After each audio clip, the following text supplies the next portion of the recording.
Action study point. दोस्तों, Bihar SSC inter level mains exam के लिए हमारे चैनल पर आपको लगातार तैयारी करवाई जा रही है। दोस्तों, इससे पहले आपको प्रैक्टिस दी जा रही है, लेकिन इस वीडियो में हम दोस्तों पॉलिटी के जो मोस्ट इंपॉर्टेंट प्रश्न हैं वो हम डिस्कस करने वाले हैं। दोस्तों, हम सोच रहे हैं कि रात में 8 बजे आपको regular polity, history, geography, economics से 20-20 प्रश्न जो है आपको इंपॉर्टेंट तौर पर जो है दिए जाएँ, जिससे आप जो है सभी जो टॉपिक है जीके के उसको अच्छे से कवर कर पाएंगे। दोस्तों, वीडियो में 20 प्रश्न हैं, आप कितने सही करते हैं ये भी ज़रूर बताइएगा। वीडियो को लास्ट तक देखिएगा। अगर आप चैनल पहली बार आए तो जरूर सब्सक्राइब करके बेल आइकन को जरूर प्रेस कर लीजिएगा। तो दोस्तों, आइए शुरू करते हैं आज का वीडियो। देखिए, पहला प्रश्न क्या है। भारतीय संविधान के किस अनुच्छेद के तहत लोकसभा में अनुसूचित जातियों और जनजातियों के लिए आरक्षण दिया गया है? यानी कि जो हमारे एससी होते हैं, शेड्यूल कास्ट, और एसटी यानी कि शेड्यूल ट्राइब्स, इन दोनों के लिए जो आरक्षण है वह कौन से आर्टिकल के अंतर्गत दिया जाता है? तो देखिए, मोस्ट इंपॉर्टेंट प्रश्न है। तो सही आंसर हो जाएगा हमारा ऑप्शन नंबर ए, अनुच्छेद 330 के अंतर्गत अनुसूचित जातियों और अनुसूचित जनजातियों के लिए जो है आरक्षण प्रदान किया जाता है। आर्टिकल नंबर 330 करेक्ट हो जाएगा। दूसरा प्रश्न देखते हैं। देखिए, दूसरा प्रश्न क्या है। अंडमान निकोबार द्वीप समूह का न्याय क्षेत्र किस न्यायालय की देखरेख में आता है? तो देखिए, अंडमान जो निकोबार है यह एक केंद्र शासित प्रदेश है, और यह इसका जो न्याय क्षेत्र है वो किसके अंतर्गत आता है? तो सही आंसर हो जाएगा पोर्ट ब्लेयर में कलकत्ता हाईकोर्ट की सर्किट ब्रांच। सही आंसर क्या हो जाएगा? पोर्ट ब्लेयर में कलकत्ता हाईकोर्ट की जो सर्किट ब्रांच है वही हमारा अंडमान निकोबार का न्याय क्षेत्र में आता है। देखिए, हमारे राज्य देश में वर्तमान में 25 हाई कोर्ट हैं। 25 हाई कोर्ट के दोस्तों जो मुख्य न्यायाधीश हैं वो 25 न्यायाधीश कहाँ है, इसके लिए आपको एक अलग वीडियो मिल जाए, जिसमें जो 25 जो पूरे न्यायाधीश हैं, मुख्य न्यायाधीश कौन है वर्तमान में, और ये 25 न्यायाधीश न्यायालय कहाँ पर स्थित है, इसके बारे में अलग से जो वीडियो में आपको जानकारी दे दी जाएगी। तीसरा प्रश्न देखिए क्या है। केंद्र शासित प्रदेश लक्षद्वीप के न्यायिक क्षेत्र का कार्य कौन सा न्यायालय करता है? तो देखिए, आपको बताना है कि जो हमारा लक्षद्वीप है इसके न्यायिक क्षेत्र का न्याय कौन सा न्यायालय करता है? तो सही आंसर क्या हो जाएगा? इस प्रश्न का सही उत्तर हो जाएगा केरल हाईकोर्ट। जो लक्षद्वीप का जो न्यायिक क्षेत्र है वो केरल हाईकोर्ट के अंतर्गत आता है। तो सही आंसर क्या हो जाएगा? Option number B, Kerala high court. अगला प्रश्न है, चौथा प्रश्न हमारा। सुप्रीम कोर्ट के जजों की संख्या को कौन बदल सकता है? यानी कि जो हमारा उच्चतम न्यायालय है इसमें जो जजों की संख्या है इसे कौन बदल सकता है?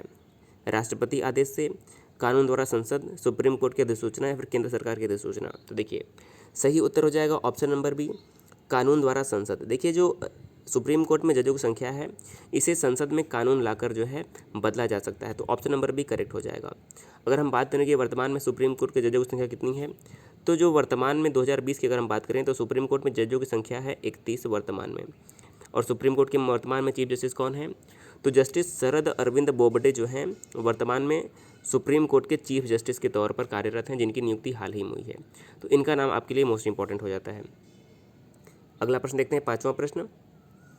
सुप्रीम कोर्ट के मुख्य न्यायाधीश के रूप में कार्य करने के लिए व्यक्ति को उच्च न्यायालय में कम से कम कितने वर्ष तक कार्य करना चाहिए? तो देखिए, कोई व्यक्ति सुप्रीम कोर्ट का न्यायाधीश तभी बन सकता है जब तक वह किसी न्यायालय में 10 वर्ष तक कार्य कर चुका हो। तो देखिए, उसे उच्च न्यायालय में कम से कम 10 वर्ष तक कार्य करना चाहिए। तो इस प्रश्न का सही आंसर क्या हो जाएगा? ऑप्शन नंबर ए, 10 वर्ष करेक्ट हो जाएगा। अगला प्रश्न है, दिल्ली को एनसीटी यानी कि नेशनल कैपिटल टेरिटरी यानी कि राष्ट्रीय राजधानी प्रदेश संविधान के किस संशोधन से बनाया गया? एनसीटी मतलब हमारा नेशनल कैपिटल टेरिटरी होता है, और दिल्ली को राष्ट्रीय राजधानी क्षेत्र का दर्जा कब दिया गया ये आपको बताना है। तो सही आंसर क्या हो जाएगा? सही आंसर हो जाएगा ऑप्शन नंबर बी, 69वां संविधान संशोधन। अब ये 69वां संविधान संशोधन कब हुआ था ये भी याद रखना है। तो 69वां संविधान संशोधन 1991 में हुआ था, जिसके तहत दिल्ली को राष्ट्रीय राजधानी क्षेत्र का दर्जा दिया गया। और यह लागू कब से हुआ? तो देखिए, लागू हुआ था 1 फरवरी 1992। लागू हुआ 1 फरवरी 1992। जो सूचना जारी कर दी गई, अधिसूचना संशोधन जो है 1991 में किया गया, लागू हुआ 1992 में। अगला प्रश्न है, सातवां प्रश्न। भारत में 3 स्तरीय पंचायती प्रणाली कितनी जनसंख्या से ऊपर वाले राज्यों में है? तो देखिए, इसे बोलते हैं त्रिस्तरीय पंचायती राज व्यवस्था। यह वर्तमान में कितनी जनसंख्या से ऊपर वाले राज्यों में है? तो देखिए, सही आंसर क्या हो जाएगा? सही आंसर हो जाएगा ऑप्शन नंबर से, 20 लाख से ऊपर जिस राज्य में जनसंख्या है वहाँ पर त्रिस्तरीय पंचायती राज व्यवस्था की प्रणाली लागू है। तो देखिए, अब बात करेंगे त्रिस्तरीय पंचायती राज व्यवस्था की अनुशंसा किसने की थी? तो देखिए, बलवंत राय मेहता कमेटी, आपने जरूर सुना होगा। बलवंत राय मेहता कमेटी जो है, इनके ही अनुशंसा पर भारत में त्रिस्तरीय पंचायती राज व्यवस्था की जो है शुरुआत की गई थी। तो इस प्रश्न का ऑप्शन नंबर सी करेक्ट हो जाएगा। अब देखिए 3 स्तर कौन कौन से होते हैं। पहला हमारा होता है ग्राम स्तर का, दूसरा होता है ब्लॉक स्तर का, और तीसरा होता है जिला स्तर का। तो ये हमारे त्रिस्तरीय पंचायती राज व्यवस्था के अंतर्गत आता है। ऑप्शन नंबर हमारा सी 20 लाख करेक्ट हो जाएगा। 8वां प्रश्न देखते हैं। देखिए 8वां प्रश्न हमारा क्या है। भारत में एक राज्य में कार्यकारी शक्ति के संदर्भ में निम्नलिखित में से कौन सा कथन सही है। देखिए राज्य में कार्यकारी शक्ति के संदर्भ में कौन सा सही है, आपको ये बताना है। तो हमारा 8वां प्रश्न देखिए काफ़ी अच्छा है। तो देखिए पहला क्या है, राज्य की कार्यकारी शक्ति राज्यपाल में निहित है। तो देखिए आपको पता होगा जो राज्य की कार्यकारी शक्ति होती है वह राज्यपाल के हाथ में ही निहित होती है, सही आंसर हो जाएगा। दूसरा क्या है, राज्य में वास्तविक कार्यकारी प्राधिकरण जो होता है वो मंत्रिपरिषद है। तो ये भी सही है। देखिए जो राज्यपाल होता है यह कार्यपालिका का प्रधान होता है, लेकिन जो वास्तविक प्रधान होता है वह मंत्रिपरिषद यानी कि मुख्यमंत्री ही होता है। दोनों सही हो जाएगा। तीसरा क्या है, राज्य में सभी कार्यकारी निर्णयों को मुख्यमंत्री के नाम पर लिया जाता है। बिल्कुल नहीं। देखिए राज्य में जो सभी कार्यकारी निर्णय हैं यह राज्यपाल के नाम पर लिए जाते हैं। किसके नाम पर, राज्यपाल के नाम पर लिए जाते हैं, और लेता कौन है, मंत्रिपरिषद यानी कि मुख्यमंत्री। तो हमारा ऑप्शन नंबर ए करेक्ट है, ऑप्शन नंबर बी करेक्ट है। अगर हम नीचे का सही विकल्प देखें तो सही आंसर क्या हो जाएगा हमारा, केवल 1 और 2 जो हमारा हो जाएगा सही आंसर। 1 और 2 क्या था, राज्य की कार्यकारी शक्ति राज्यपाल में होती है और राज्य में वास्तविक कार्यकारी जो होता है मंत्रिपरिषद यानी कि मुख्यमंत्री होता है। तो ऑप्शन नंबर 1 और ऑप्शन नंबर जो 2 है करेक्ट हो जाएगा इस प्रश्न का। अगला प्रश्न है, निम्नलिखित में से कौन राज्यपाल को उसके कार्यालय से हटा सकता है। तो देखिए राज्यपाल को उसके कार्यालय यानी कि उसके पद से कौन हटा सकता है। तो राज्यपाल को नियुक्त करने का अधिकार और राज्यपाल को हटाने का अधिकार केवल राष्ट्रपति के पास होता है, क्योंकि जो राज्यपाल होता है वह राष्ट्रपति का ही प्रतिनिधि होता है। तो सही आंसर क्या हो जाएगा, राज्यपाल को पद से हटाने का अधिकार राष्ट्रपति के पास होता है। ऑप्शन नंबर सी करेक्ट हो जाएगा। 10वां प्रश्न देखिए क्या है, भारत की निम्नलिखित आधिकारिक भाषाओं पर विचार करें। तो देखिए पहला भाषा क्या है, सिंधी और नेपाली, दूसरा है कोंकणी और मणिपुरी, तीसरा है बोडो और संथाली, चौथा है संथाली और कोंकणी, पांचवा है डोंगरी और मैथिली। तो देखिए इसके बारे में करना क्या है कि 2003 के 92वें संशोधन अधिनियम द्वारा 8वीं अनुसूची में उपरोक्त में से कौन सी भाषाएं शामिल की गई। तो बताना कि 2003 में जो 92वां संविधान संशोधन हुआ था उसके तहत उपरोक्त में से कौन सी भाषा को शामिल किया गया था। तो देखिए सही आंसर क्या हो जाएगा, सही आंसर हमारा इसमें से क्या हो जाएगा, मोस्ट इंपॉर्टेंट प्रश्न है। तो 2003 में बोडो, मैथिली, संथाली और डोंगरी। देखिए बोडो, मैथिली और तो 2003 में जो हमारा 92वां संविधान संशोधन हुआ था उसके तहत कौन कौन सी भाषा को शामिल किया गया। तो देखिए मोस्ट इंपॉर्टेंट प्रश्न है, बोडो संथाली को शामिल किया गया था, डोंगरी और मैथिली को शामिल किया गया था। तो हमारा जो तीसरा ऑप्शन है और पांचवा ऑप्शन है सही हो जाएगा। तो हमारा ऑप्शन नंबर सही क्या हो जाएगा, तीसरा पांचवा कौन सा है, ऑप्शन नंबर सी 3 और 5 करेक्ट हो जाएगा। क्योंकि देखिए जो 2003 में 92वां संविधान संशोधन हुआ था उसके तहत 8वीं अनुसूची में बोडो, संथाली, डोगरी और मैथिली भाषा को रखा गया। वर्तमान में बात करें कि 8वीं अनुसूची में कितनी भाषाएं हैं, तो वर्तमान में 8वीं अनुसूची में 22 भाषाओं का उल्लेख किया गया है। तो इतना आपको याद रखना है। अगला प्रश्न देखिए क्या है, निम्नलिखित धार्मिक समुदाय पर विचार करना है। पहला क्या है, सिख, बौद्ध, जैन और फारसी। तो इनमें अल्पसंख्यकों का दर्जा किसे प्रदान किया गया। देखिए इनमें से अल्पसंख्यकों का दर्जा किसे प्रदान किया गया है, सिख, बौद्ध, जैन। देखिए यहाँ पर फारसी नहीं, यहाँ पर पारसी लिखा हुआ है, तो आपको ध्यान देना है, सिख, बौद्ध, जैन और पारसी। तो सही उत्तर हो जाएगा इन सभी को जो है भारत में अल्पसंख्यक का दर्जा प्रदान किया गया, यानी कि हमारा 1, 2, 3, 4 जो सभी हमारे हैं इन्हें अल्पसंख्यक का दर्जा दिया गया। देखिए हमारा बौद्ध हो जाएगा, सिख हो जाएगा, जैन, पारसी और मुस्लिम। देखिए मुस्लिमों को भी जो है भारत में अल्पसंख्यक का दर्जा प्रदान किया गया। तो इनके नाम आपको याद रखना है, मुस्लिम, ईसाई, सिख, बौद्ध, जैन और पारसी, इन सभी को अल्पसंख्यक के अंतर्गत रखा जाता है। तो हमारा ऑप्शन नंबर डी 1, 2, 3, 4 सभी करेक्ट हो जाएंगे। अगला प्रश्न है, चुनाव आयोग के बारे में कौन सा कथन सही है। जो हमारा इलेक्शन कमीशन है उसके बारे में कौन सा कथन सही है ये बताना है। तो देखिए पहला क्या है, यह स्वतंत्र और सांविधिक निकाय है। देखिए यह स्वतंत्र निकाय नहीं है, यह राष्ट्रपति के अधीन होता है अगर देखा जाए तो हमारा ये सही नहीं है। इसमें 6 साल का कार्यकाल रखने वाले सदस्यों का समावेश होता है, बिल्कुल सही। देखिए चुनाव आयोग के सदस्यों का कार्यकाल 6 वर्ष होता है, तो ये हमारा बिल्कुल सही हो जाएगा।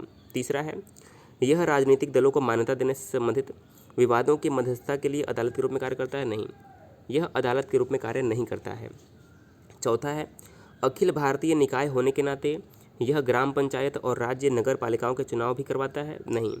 देखिए, जो राज्य का चुनाव होता है वो राज्य सरकार द्वारा कराया जाता है, राज्य चुनाव आयोग द्वारा। जो हमारा मुख्य चुनाव आयोग द्वारा जो है, सिर्फ हमारा ऑप्शन नंबर बी 6 वर्ष का कार्यकाल होता है, करेक्ट हो जाएगा ऑप्शन नंबर बी। बात करेंगे चुनाव आयोग कौन से आर्टिकल में है, तो आर्टिकल जो 324 हमारा होता है, 324 में चुनाव आयोग वर्णन किया गया है भारतीय के संविधान के आर्टिकल 324 में। अगला प्रश्न 13वां प्रश्न है, निम्नलिखित अनुच्छेदों पर ध्यान दीजिए। देखिए, पहला क्या है, पहले हमें पढ़ना है फिर बताना है कि इनमें से कौन सा मिलान सही है। तो देखिए, अनुच्छेद 72 राष्ट्रपति की क्षमादान की शक्ति है, बिल्कुल सही है। देखिए, अनुच्छेद जो 72 है इसमें राष्ट्रपति की क्षमादान शक्ति के बारे में बताया गया है, तो सही है। देखिए, दूसरा क्या है, 143 सुप्रीम कोर्ट के सलाहकार क्षेत्राधिकार है, बिल्कुल सही है। 143 में सुप्रीम कोर्ट के सलाहकार क्षेत्राधिकार ही रखा गया है। अनुच्छेद 360 की बात करें तो वित्तीय आपातकाल प्रावधान है, ये भी सही है।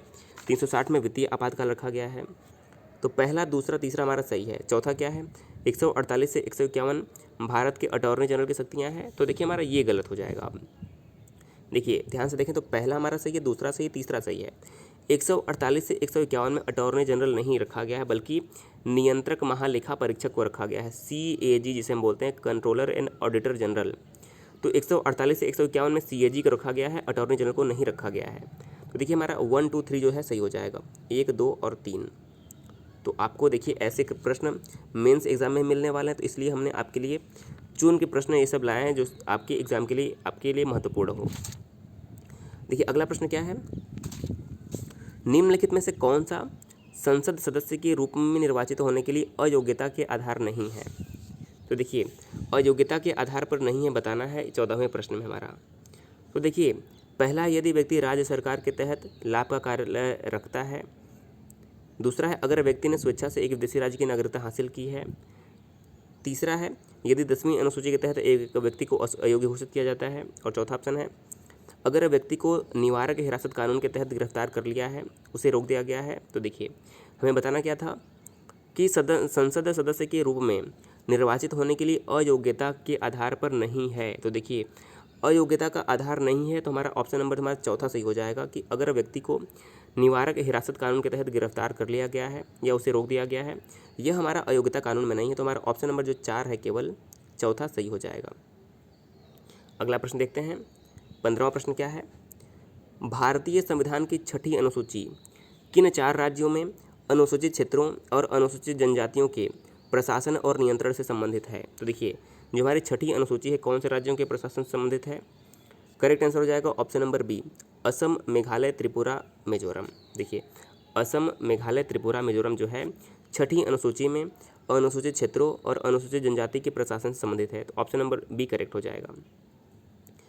अगला प्रश्न है, भारत के संविधान के निम्नलिखित अनुसूची में कौन सा नया राज्य बनाने के लिए संशोधित किया जाता है?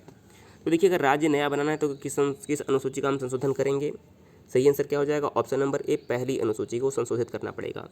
पहली अनुसूची जो है राज्य यानी कि केंद्र और राज्य का जो वर्णन है वह पहली अनुसूची में ही है, इसलिए संघ और राज्य क्षेत्र का जो वर्णन पहली में है, तो नए राज्य को बनाने के लिए या सीमा में परिवर्तन करने के लिए पहली अनुसूची में संशोधन किया जाएगा। अगला प्रश्न देखते हैं, 17वां प्रश्न, भारत का संविधान भारत के सुप्रीम कोर्ट को केंद्र और राज्यों के बीच विवादों का निर्णय किस क्षेत्र के तहत लेने का अधिकार देता है? तो सही उत्तर क्या हो जाएगा? सही उत्तर हो जाएगा ऑप्शन नंबर बी, वास्तविक न्यायाधिकार। देखिए जो भारत का संविधान है वह सुप्रीम कोर्ट को केंद्र और राज्यों के बीच विवादों का निर्णय वास्तविक न्यायाधिकार के तहत लेने का अधिकार प्रदान करता है, तो ऑप्शन नंबर बी करेक्ट हो जाएगा। अगला प्रश्न देखते हैं, 18वां प्रश्न, इनमें से कौन सा राष्ट्रपति चुनाव के लिए चुनावी कॉलेज का हिस्सा है लेकिन उसकी अपील के लिए कार्यवाही में भाग नहीं लेता है? तो देखिए जो हमारा सही आंसर क्या हो जाएगा? सही आंसर हो जाएगा ऑप्शन नंबर सी, राज्य विधानसभा। देखिए जो राज्य विधानसभा होता है राष्ट्रपति के चुनाव में भाग लेता है लेकिन उसकी जो अपील होती है उसमें कार्यवाही में भाग नहीं लेता है, तो ऑप्शन नंबर सी, राज्य विधानसभा करेक्ट आंसर हो जाएगा। अगला प्रश्न है, स्वर्ण सिंह समिति ने किसकी सलाह दी थी? देखिए स्वर्ण सिंह समिति की बात करें तो स्वर्ण सिंह समिति ने किसकी बात कही थी? ऑप्शन नंबर सी करेक्ट हो जाएगा। भारतीय संविधान में मौलिक कर्तव्यों को शामिल करने के लिए जो अनुशंसा दी थी वह स्वर्ण सिंह समिति ने ही दी थी। स्वर्ण सिंह समिति के अनुशंसा देने के बाद कब शामिल किया गया था मौलिक कर्तव्यों को? देखिए, मौलिक कर्तव्यों को 1976 में शामिल किया गया था, भाग 4 में, और अनुच्छेद 51A में जो है रखा गया था किसे? मौलिक कर्तव्यों को। तो हमारा ऑप्शन नंबर सी करेक्ट हो जाएगा। और आज का हमारा अंतिम प्रश्न देखिए क्या है। लोकसभा की सर्वाधिक सीटें अनुसूचित जनजाति को किस प्रदेश में प्रदान की गई हैं? यानी कि लोकसभा की जो आरक्षित सीटें हैं अनुसूचित जाति के लिए किस प्रदेश में सर्वाधिक हैं? तो करेक्ट आंसर क्या हो जाएगा? मध्य प्रदेश। देखिए, मध्य प्रदेश में अनुसूचित जनजाति के लिए सर्वाधिक जो सीट है वो आरक्षित की गई है। मध्य प्रदेश की बात करें तो मध्य प्रदेश में लोकसभा की कुल कितनी सीटें हैं? मध्य प्रदेश में कुल लोकसभा की 29 सीटें हैं, जिसमें से 6 जो सीटें हैं वह अनुसूचित जनजाति के लिए आरक्षित हैं। तो ऑप्शन नंबर हमारा ए करेक्ट हो जाएगा। तो दोस्तों, इस वीडियो में आज हमने आपको पॉलिटी के 20 इंपॉर्टेंट प्रश्न दिए। अगर आपको वीडियो पसंद आया तो ये सीरीज़ हम जारी रखेंगे और आपको रेगुलर हिस्ट्री, ज्योग्राफी, पॉलिटी और इकोनॉमिक्स के जो है और साइंस के 20-20 प्रश्नों के माध्यम से आपको ये टेस्ट सीरीज देते रहेंगे, जिससे आप जो है अपना तैयारी अच्छे से कर पाएँ। दोस्तों, वीडियो कैसा लगा मैं ज़रूर बताइएगा। वीडियो अगर पसंद आए ज़रूर शेयर कर दीजिएगा। वीडियो देखने के लिए बहुत बहुत धन्यवाद।